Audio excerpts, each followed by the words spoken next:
Good evening. Welcome to Have I Got News for You? I'm Stephen Mangan. In the news this week, recently discovered footage shows a young Boris Johnson helping his brother perform a magic trick.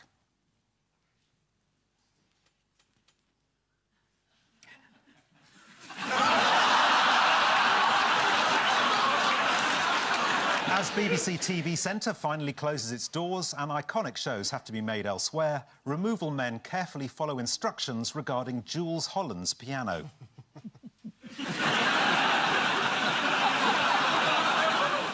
In Westminster, George Osborne asks his Treasury team to stand behind his latest budget.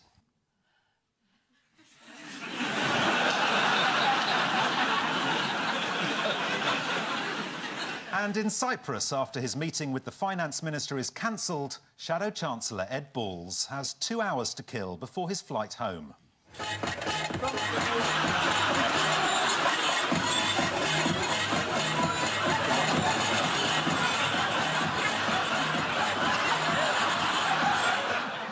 With Ian tonight is the broadcaster, journalist and Labour peer whose controversial career in TV once had her deliver a commentary while a couple had sex in the studio.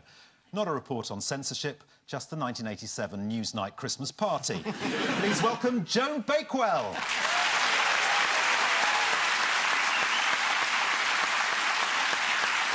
And on Paul's team tonight is the co-host of TV quiz Pointless, who says that his role there is to add to the Brokeback Mountain-style sexual frisson of the show. Exactly the same reason we got him here tonight.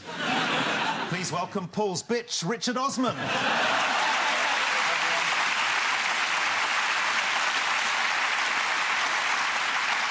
And we start with the biggest stories of the week. Ian and Joan, take a look at this. Yes. Ian Duncan Smith. Oh, the poor. The poor. He knows a lot about them, and the rich, he's one of them, so that's all right. He's on familiar territory there. Yes, they look very And happy. here's a man who's taken the wrong path and is sticking to it. Yes, he's just looking for some ideas. That was a selection of popular Tories. Ending with the Chancellor. So He gave a moving speech at Morrison's. Yes, this is the introduction of significant changes both to the benefit system and to George Osborne's accent. Let's start with the benefit changes. There are lots of benefit changes and they're all quite complicated, so Ian. Well, there's a cap on total benefits you can claim in a year. That's very popular. People don't want to feel that if they work, they're going to make less money than if they were on benefits. That's one. They've changed the disability living benefit. There's the supposed bedroom tax. That's quite interesting. Yeah. They are important, but the main thrust of them is we're all in it together, except the people who aren't. And they're not in it. They're not even in the spare bedroom. It's very difficult for a Tory government comprised of very rich people to deliver a punitive welfare budget. People do think it's all right for you. And when you go to Morrison's and put on a fake accent and say British when you mean British and kinda, it's awful. Can we see a clip? He's not only trying to look as though he's sort of vaguely middle class, he's trying to be Tony Blair, which is tragic. Let's have a look. The first clip is how he used to speak. The second one ain't. And they want to know if we are the change. Badly want it fixed. The British people. The British people 20%. to 20%. Yes, he was trying to sound less posh by saying British instead of British. He said wanna instead of want to, and he said people like you instead of oiks.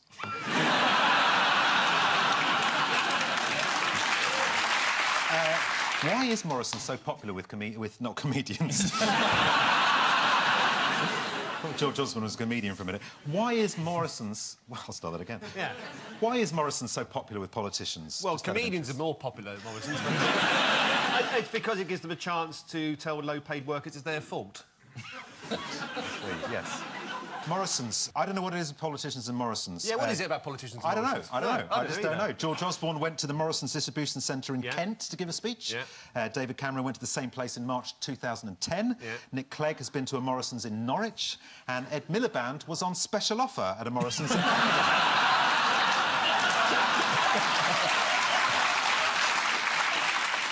Since Work and Pension Secretary Ian Duncan-Smith introduced the benefit changes, what have over 400,000 people asked him to go and do? Live on £53 a week. And is he gonna? And they want him... But some of them want him to do it for more than a week. I imagine even he concedes he could only do it if the house, the heating, the rates, the community tax, all that was taken care of, and the £53 was actually for food and snacks and chewing gum and whatever. That's quite shocking. Do you think he chews gum? I've suddenly gone off him in a big way. And 53 quid's worth a week of it as well. That's a lot. Market trader David Bennett told the BBC he'd have to support his family on £53 a week, and that's what started this whole petition off. How has Ian Duncan-Smith defended He said he was benefit unemployed reforms? himself at one point. Things were so bad they had to sack the butler. Yes. That is pretty much well, exactly Well, he was right. unemployed, wasn't he? Because he It was was Tory when he leader. left. It was when they... He said, I've worked hard all my life and nobody has given me a damn penny. Although he has been given the rent-free use of a large 16th century farmhouse on the ancestral estate of his father-in-law, the 5th Baron of Cottesloe. So it hasn't been entirely a struggle. Yeah. Brought up on an estate. What's happened to Ian Duncan-Smith twice? He's been unemployed twice. He has. After he left the army. But I think he actually went on the dole, didn't he? I think No, he I said don't he think didn't. did claim. No, He didn't. He says he didn't claim anything. He said of losing his job in the early 90s, I had to go home and tell my wife that the wheels had come off the bus, effectively ending his career as a conductor. He went on, we looked at each other, and she said, God, what are we going to do for money? Fortunately, they were given rent-free use of that large 16th century farmhouse. The overall benefit figure is going up, and it is going to be about 200 billion in a couple of years' You know time. where it's going so to? even you lot, when you get in, will have to do Do something you know about where it. it's going? At least 2/3 of the benefit money goes to older retired people. So it's your fault. For being old? Look, time to strip the pensioners of all those freebies. For example, we just... Not at all. Good heavens above. Do you want to hear what they would say in the home counties? We have worked all our lives and we deserve the reward in our older years. And they're right. And they're right. They are right. So Of course they are. the fact you get these for free and tellies and heating and everything. Everything Please, for I free. pay for my television. I have a bus pass. You have a bus pass. I have a bus pass. I climb on the bus with a whole lot of other jolly retired people and we have a very good time prancing around London. Spending money going to champagne and oyster bars, £53 going to a the week of it. opera. I think you're mixing up Oyster Card with Oyster Bar. Oh, yeah.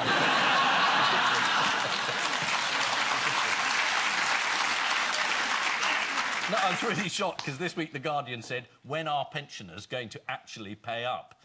Your generation.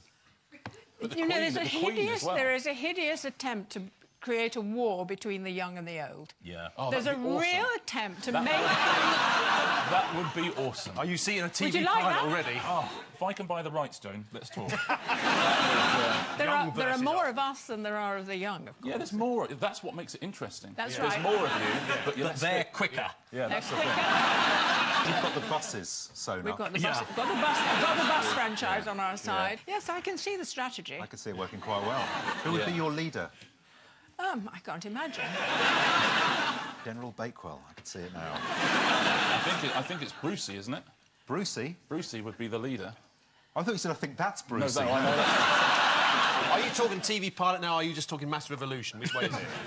I'm not talking TV pilot. I say let's go straight to series. Yes. Absolutely.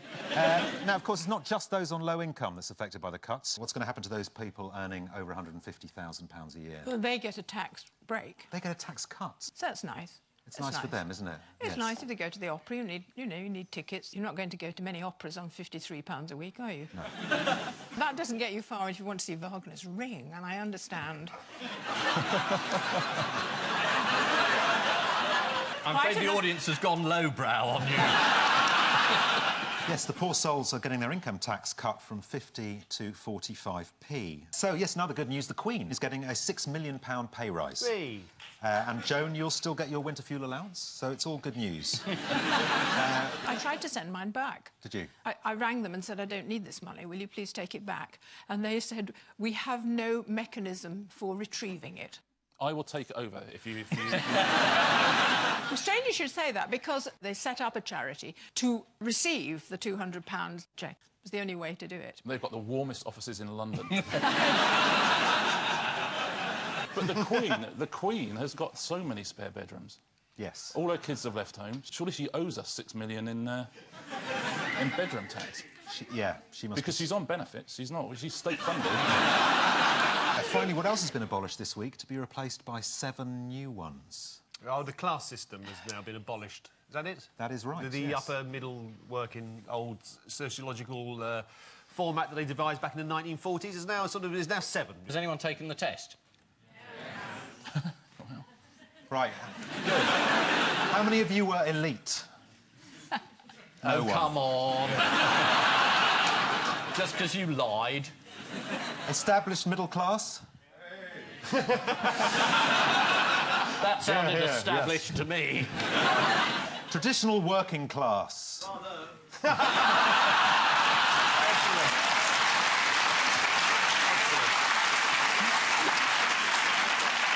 Richard, do you socialise with lorry drivers? That's one of the questions on this BBC I do. question. He's a very good friend of mine, lorry drivers. He works in the city for Deutsche Bank. It has a different tenor if you ask that question of a woman, doesn't it, really? Do you socialise with lorry drivers, Joan? Not often enough. Right.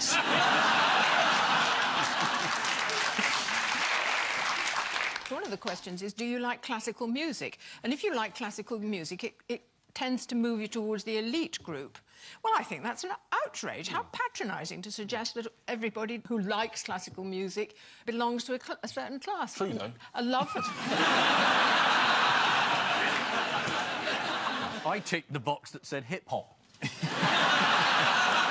I was trying to bring my score down. Did it work? Did you think you were applying for the National Health Service latest operation? This is the latest round of benefit cuts. Several politicians have actually tried to experience life on benefits. According to The Mirror, Anne Widdecombe once spent a week on a London housing estate. Part of the government's successful Get Back to Work or We'll Send Anne Widdecombe round campaign. Paul and Richard, take a look at this. Yes. Right, yes. Yes. Sunderland's new right-winger. Yes, indeed. It's him not doing a fascist salute, and funny, he's whistling again. There's John Terry. Yeah. So, yes, it's the extraordinary story of Sunderland Football Club getting rid of their manager and employing the new guy, Paulo Di Canio, who has talked about being a fascist and shown giving fascist salutes. And for Newcastle fans, Christmas has come early. They must be astonished. It's shot themselves in the foot. Or was that hung themselves from a lamppost? They've done something very bad. As well as being a fascist, he's a lunatic. That's the best thing about him. Yes. And you have proof of that? Well, he just is. Anyone else, Harry can. He just is. Move along. Yeah. I did feel sorry for him in his press conference because they kept badgering and badgering him. He looked like he'd had it up to here, didn't he? Yeah, absolutely.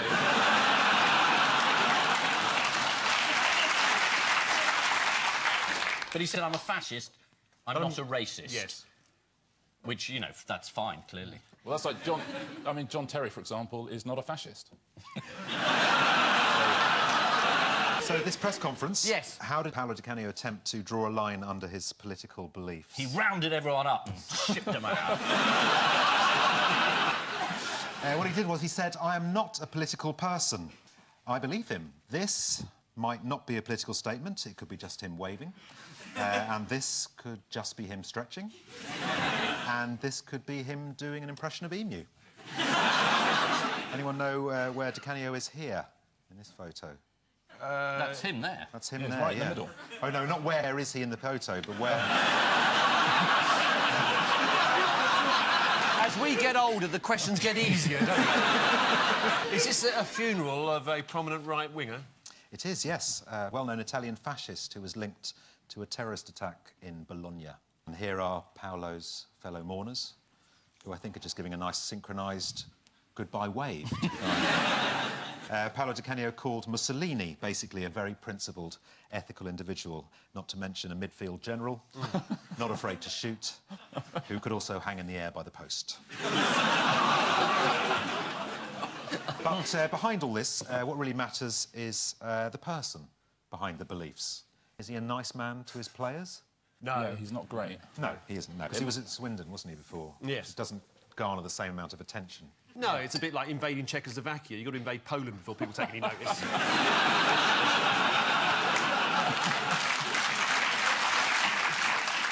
It's going to make the end of the season exciting, though, isn't it? Just on a footballing note. I think it's what the Premiership's been missing, a fascist manager. No, I think it's been missing an openly fascist manager. Openly fascist.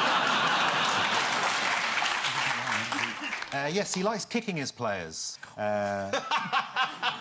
He says, it can happen that I kick my players' bottoms, but hopefully it will only be when we are celebrating. Did anyone see the Irish Daily Star's big scoop on the Di Canio appointment? No, I missed it. It said, not ready to comment. Irish star Andy Reid has no opinion on the Paolo Di Canio controversy.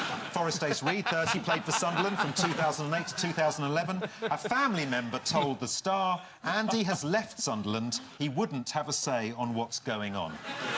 The parents of current Black Cat star John O'Shea weren't available when contacted. You heard it here first.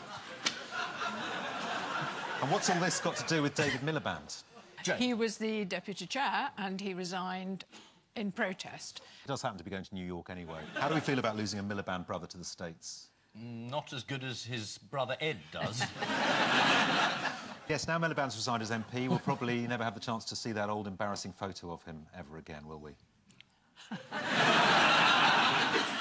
And David Miliband was, of course, a former colleague of Ed Balls. Shall we see how Ed's getting on with his Keep Fit routine?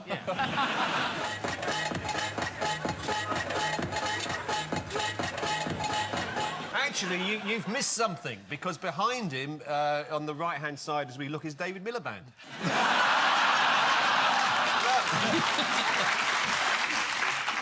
This is the controversial decision to appoint Paolo Di Canio as the manager of Sunderland. Most of the footballing world was shocked to hear Paolo Di Canio say he was a big admirer of Benito Mussolini, except for Harry Redknapp, who immediately tried to sign him. Many Sunderland fans were upset at the idea that their club was managed by a fascist, saying they have a proud tradition of welcoming people, regardless of colour or creed, just as long as you're not a Geordie. Sunderland accent right there. Buying meat products has never been so difficult. You never know what's inside. So, now on to round two, the pies of news. Buzz in when you've identified the news filling.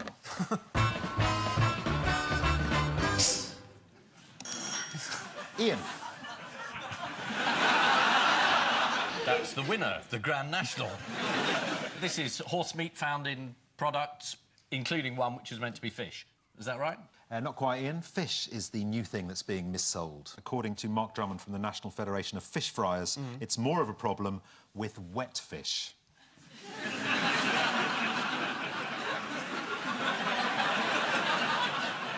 I didn't think this whole horse meat scandal had affected me at all. No. But this is the first year when betting on the Grand National has made me feel peckish. Yeah. Yes, Tesco's have taken a lot of flack. Their customer care team didn't help matters. What did they do? They took out a lot of ads. There were Yes. full-page ads in the papers. Yeah. Tesco are apologising to us all the time. Yeah. It's like the power companies this week. Big ad saying, we're so sorry we got caught. Other supermarkets are in the firing line. Aldi, for instance, one of your favourites, Ian. You heard about No, I'm more of a little man. More of a little man. You're more of a little man. Their beef lasagna, eaten any of that? Not recently, but apparently that had a problem with horses in it. Wasn't that 100% horse meat? Yeah. Actually came with a sheepskin noseband. Yes, a lasagna that's 100% horse meat. Yeah. What, no pasta or cheese? No. You don't want to know where that came from. They tracked it all down to this Romanian abattoir, and the bloke was outraged. He said, of course it's horse. That's what we sell. We sell horse. It's really good. Tell you what is the world coming to if you can't trust a Romanian abattoir? And it's not just horses that are trying to get into lasagna. I spotted Rebecca Brooks attempting a new career path by trying to pass herself off as some minced beef.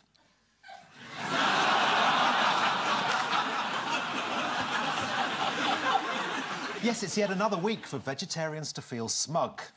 Still, just wait until they find out how much human saliva goes into making tofu. Fingers on buzzers, here's the next pie. Yes, Joan? Well, I was there at the time. It was Eddie Mair's interview with Boris Johnson on the Andrew Marr show. He drew a conclusion that was pushing interviewing to the very edge, and we all enjoyed it enormously. Shall we see how the interview panned out? It started very well. All right, Boris Johnson, you may now interrupt. Good morning, how are you? Very, very good, thank you. But then he was asked a question. The Times let you go after you'd made up a quote. Why did you make up a quote?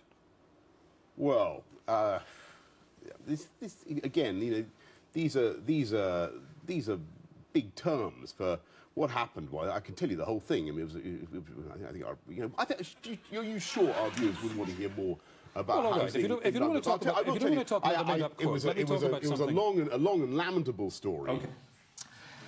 And from then on, things didn't really improve. What does that say about you, Boris Johnson? Well, aren't you, in fact, making up quotes, lying to your party leader, wanting to be part of someone being physically assaulted? You're a nasty piece of work, aren't you? Were they chatting afterwards? No, what happens after that programme is that you're treated to a BBC breakfast. Boris was nowhere to be seen, and I think he left. I think he felt it was discreet to go. Did you stay? Yes, I did. Oh, free croissant for pensioners? Yeah. And why not? I expect you took a couple home in your bag. So what did Boris say about the interview?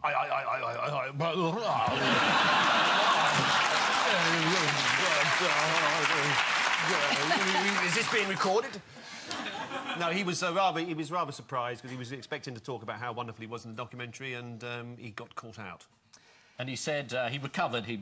Despite not eating the breakfast with Joan, he went away and, being sort of quite clever at it, he said, yes, it's brilliant, the BBC, they should really have a go. Why not? If the BBC can't call, you know, a terrible old Tory nasty, then what can they do? Ha, hooray for me. And it sort of covered the ground, briefly. That's exactly right. He said Eddie Mair did a splendid job. There is no doubt that is what the BBC is for, holding us to account. If a BBC presenter can't attack a nasty Tory politician, what is the world coming to? Yeah, Boris, you tosser. Not all of Eddie Mair's recent interviews have gone so well. Here he is having a casual chat with Sinead O'Connor. Every interview I see with you drags up all of your past and yes, that's not. Forced to go through all of that. Well, tell me how things are now. Good, really good. I'm great, I'm wonderful, I'm fantastic. I'm the greatest. Are you trying to convince me or yourself? No, nobody. I'm just making idle conversation. Of course. Till you ask me something interesting. And the other yeah. Well, look, what are we going to hear? You mean musically? Yes, musically. Brilliant. Yeah, yes. we'll hear that. We'll hear that in just a second. Yes. Well, that was the greatest We're just interview about I've out of ever time. done. This is Boris Johnson's bicycle crash of an interview with Eddie Mair. Boris Johnson's father, Stanley Johnson, was disgusted by the interview and claimed the BBC has sunk about as low as it could. Obviously, he's not been following Operation U-Tree. Referring to his dismissal as a journalist from The Times, Eddie Mair asked Boris, "Why did you make up a quote?" To which Boris replied, "Because I'm a lying, deceitful shagger who hides behind a cynical facade of buffoonery." We may have made that quote up. Fingers on buzzers, We've got a new lawyer, have we? Yes.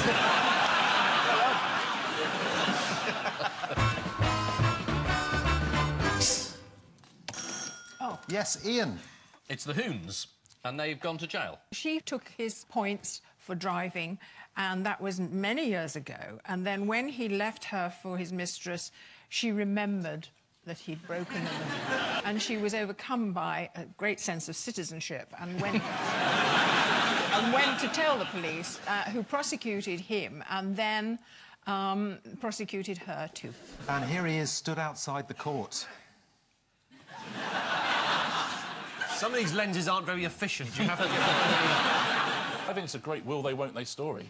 Imagine when they get out. Imagine if they get back together. Do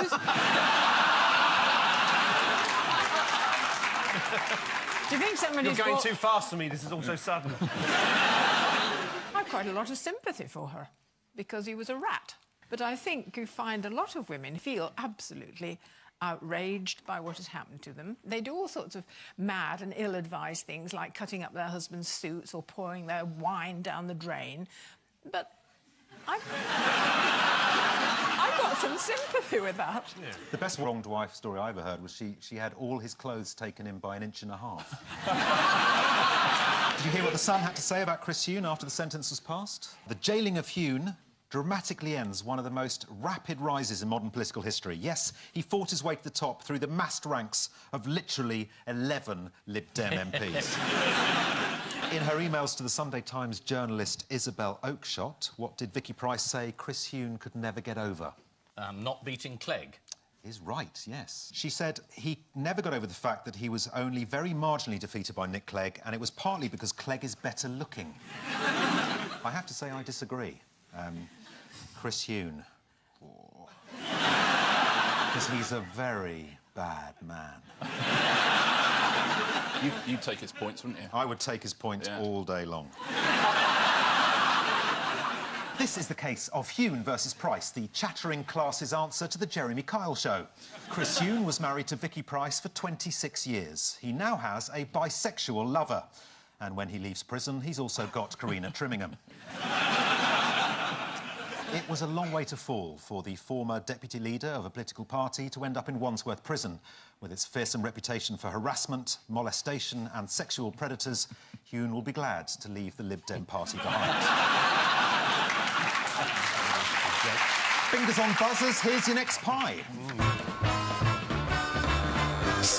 Here we go, Paul. Yes, this is the new Pope. We've not had anyone from Latin America before, and for the first time in 600 years there are 2 popes in existence. And this one's very good. He goes everywhere, he travels by bus, he doesn't insist on being called the Pope. He's a very humble Pope. Yeah, travels by bus for free. Yeah. But if there's 2 popes, yeah, then presumably he could also give up, then there'd be 3 popes. That's as soon as right. you've got 3 popes, got yourself a boy band. Exactly. Yes, he lived a very frugal life. According to The Telegraph, after realising he wouldn't be going back to Argentina, Pope Francis found time to call a newsagent in Buenos Aires and cancel his delivery. Well, he don't want those copies of Kerrang backing up. Like the newsagent wouldn't know he'd become Pope.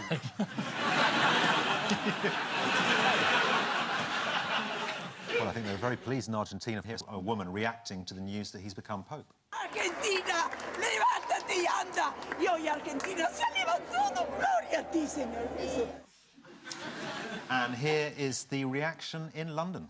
It's Cardinal Bergoglio from Buenos Aires.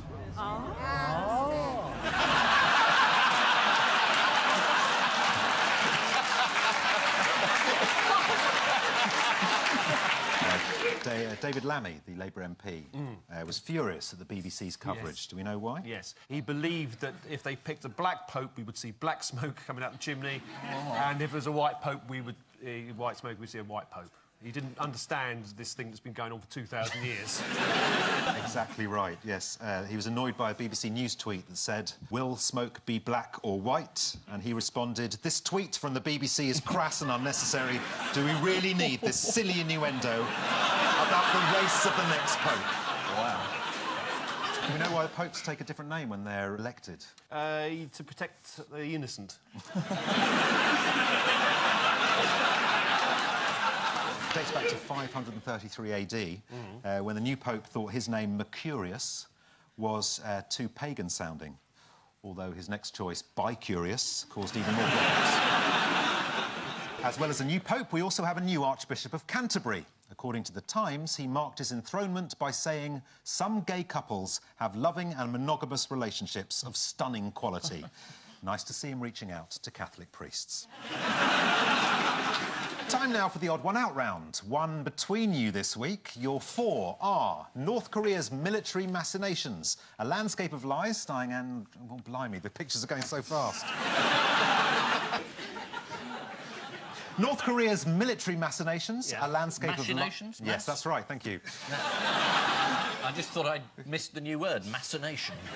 You need elocution lessons. I do. North Korea's military machinations. Yeah. North Korea's military machinations. Yeah. Here's not Magdalen College, Oxford.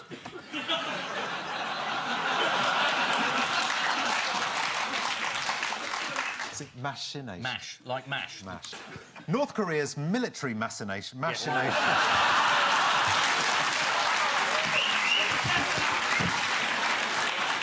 I've got it. What about manoeuvres? North Korea's military manoeuvrings. A landscape of lies starring Andrea McLean, mourners in Braintree, Essex, and John Lewis's Daffodils. Ian.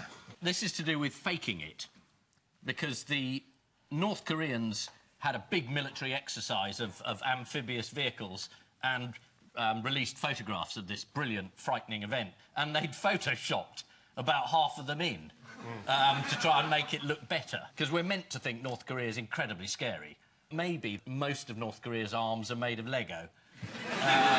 We shouldn't let on we know. That's the key. They watch the programme. Well, as soon as they find out... Because they're photoshopping, they think, because they've only just got Photoshop in North Korea, they're going, this is unbelievable. Looks like we've got this massive army, we've got all these missiles. This will fool them. I'd rather they had Photoshop than sold them. You should be at the Pentagon. Who says I'm not in?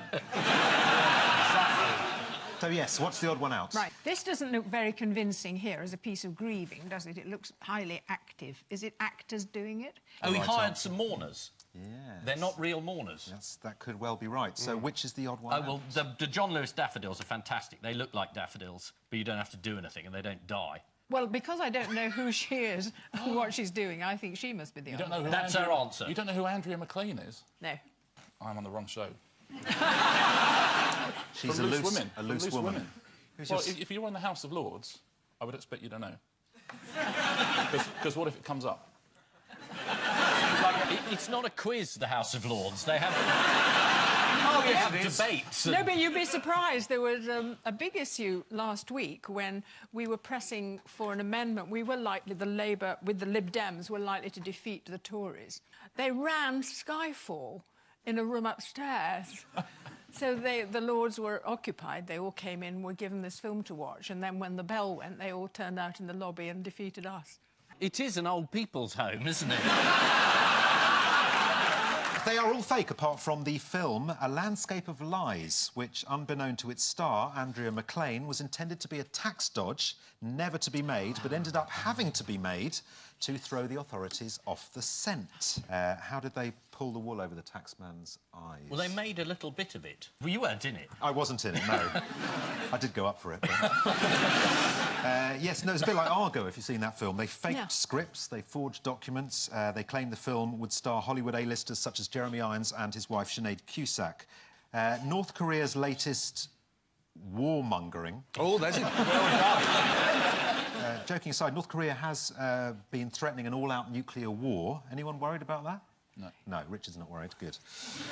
Well, it somehow makes me feel better. You know what? Either it's not going to happen, in which case it's not a story, or it is going to happen, in which case this isn't going to go out, so...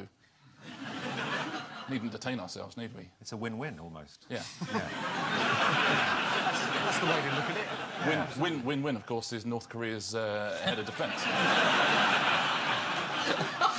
Grieving relatives in Braintree in Essex who are worried their loved ones won't attract mourners at their funeral can now hire professional fake mourners.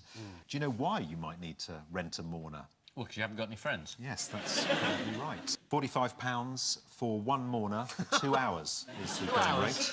What else do they throw in for your £45? Croissant. Costume. They might well bring their own clothes. Right. Well, I'm sure, hopefully. You don't want naked mourners at your friend's funeral. Well, According to the founder, Ian Robertson, our staff will meet with the client beforehand and agree the story. So our staff will either have known the deceased professionally or socially. They will be informed of the deceased background, achievements, failures, etc., so that they can converse with other mourners with confidence. I love talking about people's failures at a funeral, don't you? Was it his first time driving a forklift truck?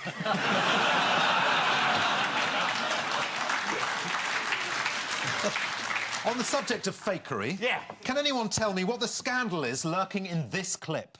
Imelda Staunton and John Cleese would have scored you 3 points. Timothy Spall, John Hurt and Jason Isaacs all would have scored 2. Richard, fess up. What's happening there? What have you been doing, Literally Richard? haven't got a clue. Are you not reading? Is there nothing on that laptop? Oh, that's fakery, is it? Oh, yeah, isn't it? yeah. I have a laptop, but it's not on. It's not on. It doesn't exist. But, to be fair, people always are shocked. You say, I've done 520-odd episodes. I've never looked at it once. I thought you were reading stuff out. But you were doing it from your head. You're trying to look thicker than you are. Yeah, you know, it's bloody hard. They are all fake, apart from the film A Landscape of Lies, which, unbeknown to its star, Andrea McLean, was intended to be a tax dodge, never to be made, but ended up having to be made to throw the authorities off the scent. After Andrea McLean had filmed one scene, the former GMTV weather girl said, "This is going to be my best year." So yet another wildly inaccurate forecast. North Korea has been accused of photoshopping an image of their military gearing up for war.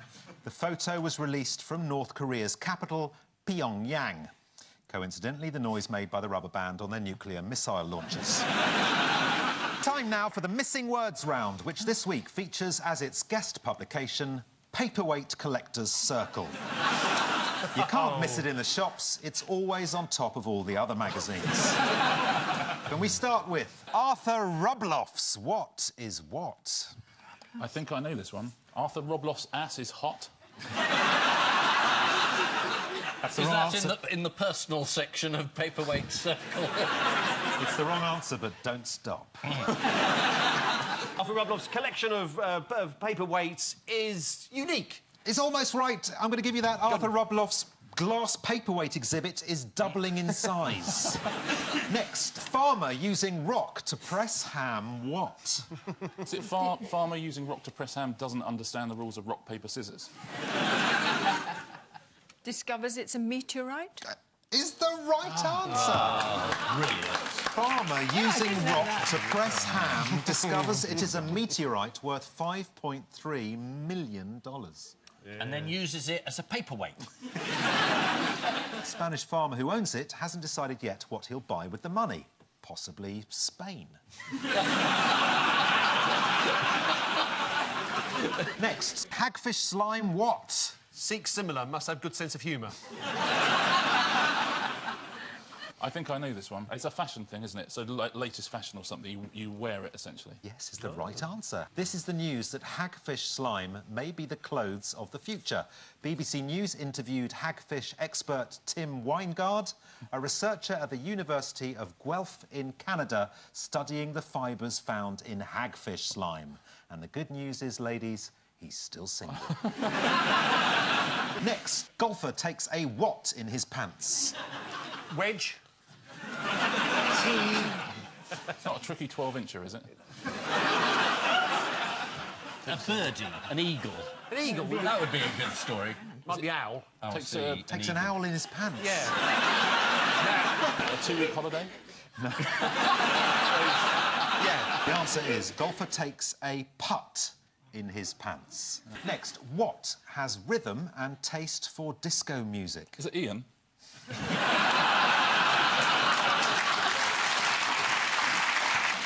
Not human. A flea. A seal. A Blimey, sea that was a good lion. guess. A sea lion is the Sea right lion. answer. A sea lion has rhythm and a taste for disco music. Let's watch her.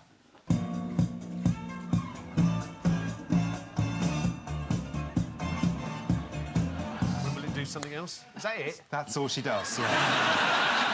That is the 3rd time you've shown that Ed Balls clip now. So, the final scores are Richard and Paul have a very creditable 7, but this week's winners are Joan and Ian with 11 points.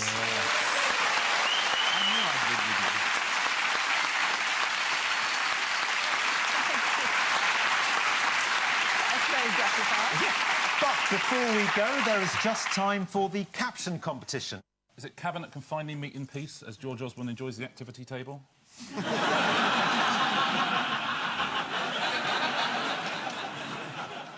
Osborne finds final nail, searches for coffin.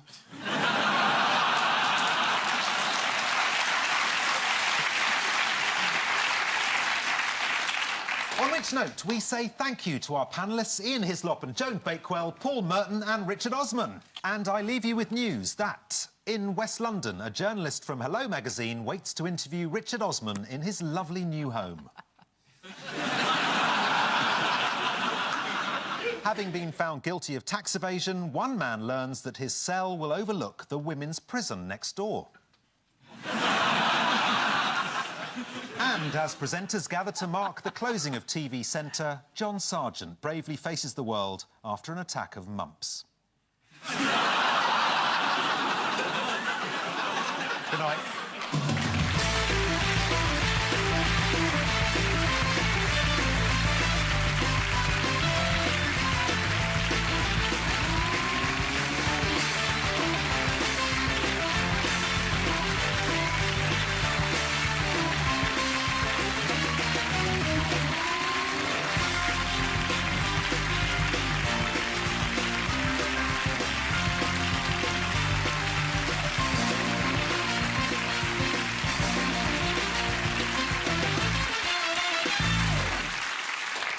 Words for level. We're filming Pointless at the moment. We did one yesterday and we had a round on famous assassinations. The easy question was, this person was shot in Dallas by Lee Harvey Oswald. So you get to the end of the round, the woman goes, I'll go at the obvious one. She goes, it's J.R. Ewing.